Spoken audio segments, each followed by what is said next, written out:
जी बिस्मिल्लाहिर्रहमानिर्रहीम। मुअज़्ज़ज़ नाज़रीन इकराम, इस वीडियो में हम सूरा अल कहफ की आयत नंबर 30 से 38 की तिलावत सुनने की सआदत हासिल करेंगे। तो शुरू करते हैं बिना टाइम ज़ाया किए सूरा अल कहफ की आयत नंबर 30 से 38 की तिलावत।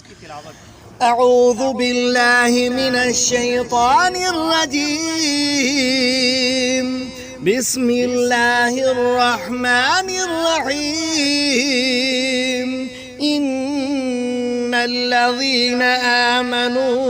वअमिलुस्सालिहाति इन्ना ला नुज़ीअु अज्र मन अहसन अमला उलाइका लहुम जन्नातु अदनिन तजरी मिन तहतिहिमुल अन्हार युहल्लौना मिन्हा मिन असाविर मिन ذهب ويلبسون ثيابا خضرا من سندس واستبرق متكئين فيها على الأرائك نعم الثواب وحسنت مرتفقا واضرب لهم مثل الرجلين جعلنا لأحدهما جنتين من أعناب وحففناهما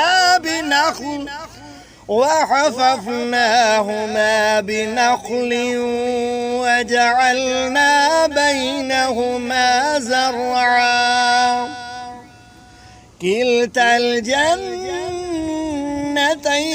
آتت أكلها ولم تظلم منه شيئا وفجرنا خلالهما نهرا وكان له ثمر فقال لصاحبه ويحاوره أنا أكثر منك مالا وأعز نفرا ودخل جنته وهو ظالم لنفسه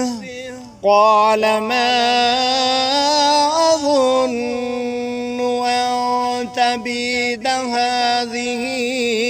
أبدا وما أظن الساعة قائمة ولئن رددت إلى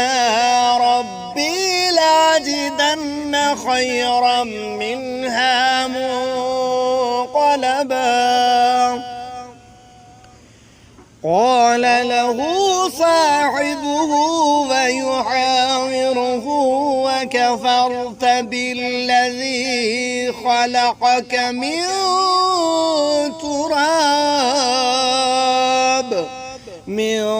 تراب ثم من نطفة ثم سواك رجلا لكن هو الله ربي ولا أشرك بربي أحدا صدق الله العظيم.